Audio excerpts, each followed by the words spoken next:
Assalamualaikum Kang Yasir. Waalaikumsalam warahmatullahi. Gimana kabarnya? Hai Dek, sehat alhamdulillah. Ente sehat? Alhamdulillah. Oh iya alhamdulillah.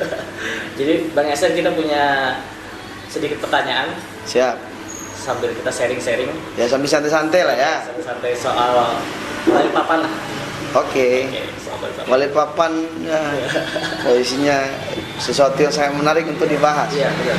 Karena juga sebenarnya ada dampak mungkin dari Covid. selain dari Covid, ada perpindahan dari ibu kota ke Oh, Balikpapan. IKN. Jadi Boleh. Balikpapan memang cukup disorot sekarang. Siap. Mungkin kita bisa ke beberapa pertanyaannya Bang ya. Boleh boleh. Pertama nih, mengacu dari kapasitas dan tanggung jawab Abang sebagai Oke. Ketua Kadin Kota Balikpapan. Iya, iya. Bagaimana Abang melihat perkembangan para pengusaha di Balikpapan? Kalau saya melihat perkembangan pengusaha di Kota Balikpapan, perlu saya juga sampaikan, Kadin itu kan adalah Kamar Dagang dan Industri, tempat wadahnya para pelaku usaha yang memang satu-satunya organisasi yang mempunyai undang-undang di bidang ekonomi. Makanya yang kita lihat dan anggotanya Kadin itu kan ada sekitar 1.000 perusahaan. Tapi yang aktif sekitar 600 perusahaan se-Kota Balikpapan. Itu dia dari kecil, menengah, besar sampai juga yang perusahaan memang perusahaan yang terlisted lah, perusahaan luar. Jadi itu anggota Kadin. Kalau kami melihat daripada potensi para pelaku usaha di Balikpapan, sungguh sebenarnya pelaku usaha Balikpapan itu tidak kalah hebat dengan pengusaha yang ada di nasional. Karena hampir seluruh pekerjaan yang mega project, baik dari pekerjaan tol maupun persiapan IKN, termasuk juga ada sekarang mega project yang RDMP, makhluknya bernama RDMP, Rifani di Pelabuhan Master Plan, ternyata banyak juga para pekerja yang memang sudah eksis di dalam sana, meskipun jumlahnya juga masih belum signifikan. Tetapi kalau dalam konteks kompetensi, kapasitas, kemampuan para pelaku usaha Balikpapan untuk bersaing dengan pengusaha nasional itu sangat mumpuni. Kira-kira begitu. Tidak kalah saing Bang. Nggak kalah, sama aja di sini. Kemudian bagaimana Abang melihat sektor perekonomian mikro di Balikpapan, khususnya para pelaku usaha UMKM yang mungkin selama pandemi kemarin terdampak? Jadi memang kalau bicara UMKM ini kan suka tidak suka data mengatakan 60% pertumbuhan nasional disupport dari sektor UMKM, termasuk juga di Kota Balikpapan. Nah, UMKM ini kan adalah yang berbentuk pada karya bergerak di sektor hilir yang memang banyak menggunakan karyawan, tenaga orang banyak, sehingga di tengah Covid sekarang UMKM ini cukup memegang peranan penting di dalam menggerakkan roda perekonomian Kota Balikpapan. Maka dampak Covid ini salah satu yang terdampak sektornya ya, yaitu dari sektor UMKM itu sendiri. Jadi kalau ingin agar bisa bergairah ekonomi, maka kita dalam hal ini pemerintah dan seluruh stakeholder yang ada perhatikan betul-betul UMKM tersebut, karena itu penggerak utama ekonomi di Kota Balikpapan, salah satunya seperti itu. Motor utama ya Bang. Iya, UMKM itu. Sekarang kita keluar dari pembahasan ekonomi Bang. Boleh. Kita bahas soal yang seksi politik. Nah, ini seneng tuh kalau bicara politik tuh anak muda itu biasanya challenge-nya tertantang agak humor lah. Kenapa deh? Begini Bang, muncul kabar di masyarakat Kota Balikpapan bahwa Abang disebut-sebut sebagai calon potensial untuk memimpin Balikpapan. Bagaimana tanggapan Abang? Alhamdulillah Rabbil Alamin. Artinya anak muda ini cukup bersyukur.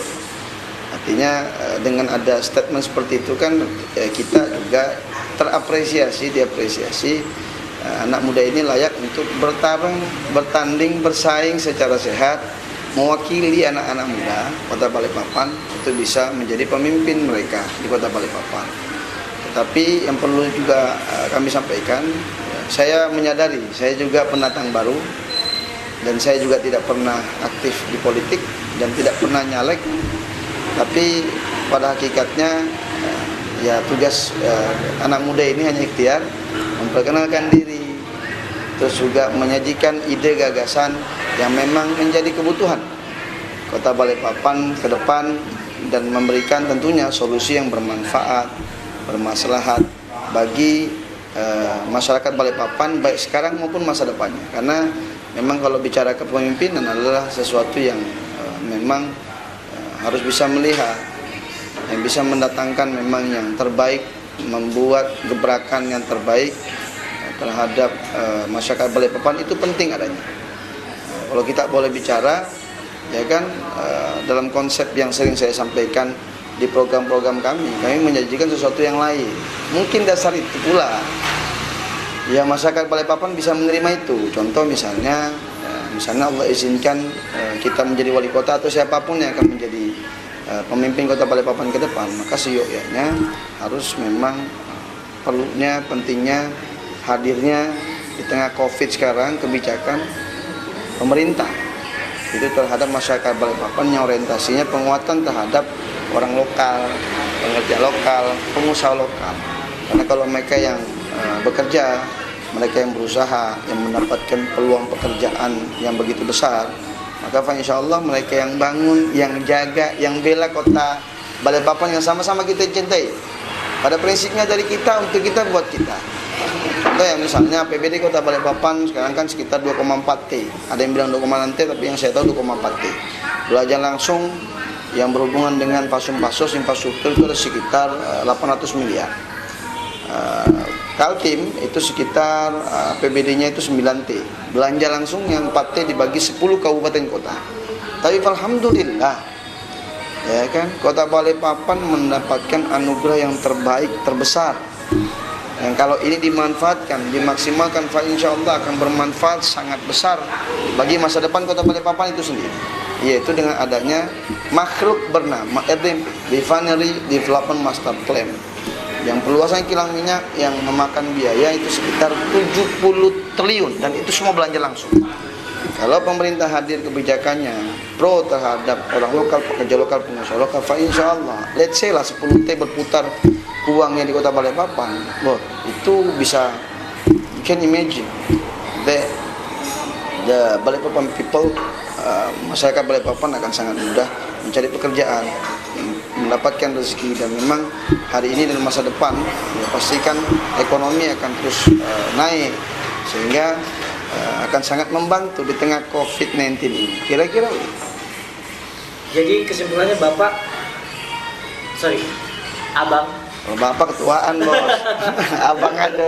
Jadi kesimpulannya Bang Yasser akan maju di pemilihan wali kota Balikpapan. Kalau iya, kenapa? Alasannya. Kalau tidak, kenapa? Kalau saya sampai sekarang optimis, insya Allah optimis secara ikhtiar duniawi yang telah kami lakukan, telah kami survei, dan kami juga telah banyak sosialisasi, banyak mempengaruhi diri masyarakat. Respon masyarakat setelah memang kami jalan dari bulan Januari sampai sekarang ini sangat baik dan sangat bagus terhadap baik figur kita maupun ide gagasan kita untuk membangun kota Balikpapan. Maka dari situ untuk lebih meyakinkan lagi, kami menurunkan survei terakhir. Survei terakhir insya Allah di minggu ini dan akan selesai itu kira-kira hasilnya dapat pertengahan Agustus. Maka akan bisa dilihat di situ apakah memang kita layak untuk maju atau memang posisinya kita berpasangan dengan siapa, atau dalam artian ide dan gagasan apa yang akan kita lakukan berikan kepada masyarakat sehingga program kita akan memang betul-betul bukan hanya menang secara angka tetapi bisa memenangkan hati masyarakat yang tentunya orientasinya kepada solution oriented. Apa yang dibutuhkan masyarakat, maka itu pula yang akan kita lakukan. Apalagi kan sekarang kan musim pandemi COVID-19.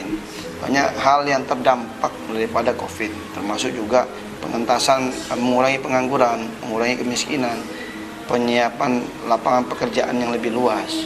Habis itu juga termasuk juga dari unsur menjaga kesehatan tentunya ya.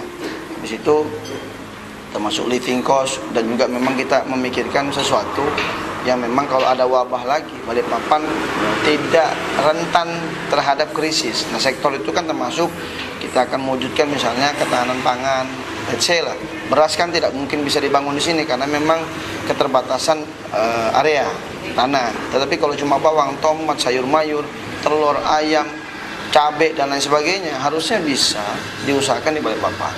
Maka dengan salah satu gagasan kami untuk menciptakan ketahanan pangan yang tadinya lahan tidak produktif menjadi produktif, maka untuk bisa men-trigger orang memicu orang ke depan untuk bisa menjadi petani, maka perlunya regulasi keberpihakan pemerintah itu terhadap petani lokal, orang lokal, petani lokal, pengusaha lokal. Yaitu dengan dua hal, contoh misalnya kita memastikan market dan yang kedua memastikan harga.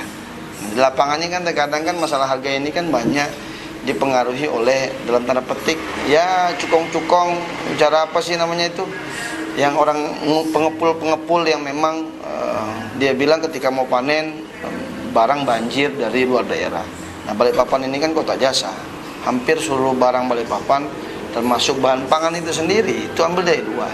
Sehingga kalau ini bisa dimaksimalkan, market ada, masyarakat kota Balikpapan itu sendiri, dan yang kedua juga dari segi harga juga dipastikan, dan yang ketiga keberpihakannya terhadap petani lokal, lebih domainnya lebih kita prioritaskan dibandingkan barang dari luar, insya Allah ketahanan pangan akan diwujudkan. Tapi dalam konteks kekotaan yang lagi ramai sekarang, urban farming, memanfaatkan kawasan maksudnya hijau itu untuk bisa selain mengurangi polusi, dan rumah-rumah yang punya tanah itu kan yang semacam urban farming, mereka membuat semacam kayak farming ya mini gitu, yang hidroponik dan lain sebagainya. Nah, kalau ini bisa diwujudkan, insya Allah kota Balikpapan apapun krisis yang dihadapi ke depan nanti, siapapun pemimpinnya, tapi kita bisa wujudkan ketahanan pangan, urban farming menjadi urban planning sebagai perencanaan tata kota ke depan nanti. Insya Allah Balikpapan akan terus eksis, termasuk juga keberpihakan pemerintah terhadap orang lokal, pengusaha lokal, pekerja lokal yang tadi saya bilang. Kita membuat misalnya kayak perwali, siapapun yang berusaha berdomisili di kota Balikpapan, maka seyogyanya orang lokal, pekerja lokal, pengusaha lokal, dan memang kita endorse agar bangga menggunakan produk lokal. Kuncinya ya penguatan ekonomi lokal dalam rangka mengurangi pengangguran, mengurangi artinya tingkat kemiskinan, sehingga terbuka lapangan pekerjaan yang luas karena adanya pemerintah, adanya kebijakan pemerintah. Pola pikir shifting, namanya juga sekarang ini normal. Yang tadi normal jadi new normal. New normal artinya sesuatu memang kehidupan yang baru. Nah, kita harapkan pemimpin ke depan mempunyai kebijakan yang baru, pemikiran yang baru, yang memang solution oriented terhadap kemaslahatan, kemanfaatan bagi masyarakat Balikpapan itu sendiri. Menarik Bang Esep. Iya dong, masih menarik anak muda gitu loh. Dari skala 1 sampai 100. Siap. Kalau ditanya political will Abang untuk mendukung pergerakan anak muda Balikpapan, berapa skalanya? 100%. 100%. Ya, karena negara ini, seluruh negara di dunia yang membangun negaranya itu dari anak muda. Syubanul yaum rijalul ghad. Pemuda sekarang pemimpin masa depan. Jadi penguatan dari sektor muda, baik kompetensi, kapasitas, SDM, segala macam, karena mereka akan menjadi penerus dan generasi terbaik ke depan nanti untuk membangun kota Balikpapan. Jadi kalau anak-anak muda yang usia produktif, yang secara demografi 60% sekarang itu banyak dari anak muda, umur yang sangat produktif, lalu tidak bisa kita alokasikan dan kita tidak bisa sempatkan dan kasih kesempatan yang besar kepada anak muda, maka ya kita termasuk orang yang gagal di dalam memanfaatkan peluang anak muda itu sendiri, potensi anak muda itu sendiri. Maka ke depan anak muda adalah memang prioritas, dan masa depan kota Balikpapan itu sendiri berkiblat daripada suka tidak suka. Zaman sekarang ini kan dari 4.0 menginjak 5.0, semua menjadi kayak larinya ke digital, virtual, intangible area. Nah, ini kan yang touchingnya sekarang itu generasi Z, yaitu dari anak muda. Jadi kalau dengan COVID ini kita tidak bisa memanfaatkan yang berkonten teknologi, dan itu biasanya orientasinya yang biasanya yang keren itu, yang menguasai itu semua anak muda, maka perlunya diberikan kesempatan yang luas terhadap anak muda untuk mengelola, diberikan kesempatan untuk membangun kota Balikpapan yang tercinta. Jadi saya mewakili anak muda, dan saya juga mewakili anak muda juga disorong daripada yang pernah membangun kota Balikpapan itu sendiri. Nah, alhamdulillah setelah kami jalan, ternyata respon anak muda, respon kaum milenial terhadap pemikiran kita, keberpihakan terhadap apa yang memang mereka inginkan diterima pangsa pasar anak muda, karena kebetulan saya suka ngopi dan saya suka ngobrol, suka sharing-sharing. Terlepas artinya saya ketua Kadin, ya alhamdulillah Allah kasih saya kecukupan, tetapi saya juga banyak mendapatkan manfaat daripada ilmu anak muda itu sendiri. Salah satunya yaitu di dunia digital. Jadi digital. Contoh, misalnya sekarang kan pandemi ini kan yang konvensional nggak laku, semua dari digital. Yang kayak yang banyak followernya, Telegram, YouTuber, segala macam yang berbentuk konten digital marketing itu jagonya anak muda. Jadi ke depan tantangannya yaitu anak muda itu sendiri. Jadi kalau kita membuat anak muda itu yang efektif, produktif dan inovatif, Pak, insya Allah Balikpapan akan memiliki anak muda yang mempunyai warna yang beda. Intinya yaitu bagaimana in order to get significant improvement in our economy, anak muda harus kita karyakan, anak muda harus kita berikan kesempatan lebih besar untuk membangun kota Balikpapan yang tercinta. Itu, Bos. Bang Yasir, sebutkan dengan cepat 3 permasalahan di Balikpapan. Sebutkan dengan cepat. 1, masalah ketenagakerjaan, Kedua, pengangguran ya. Yang kedua, masalah pendidikan. 3.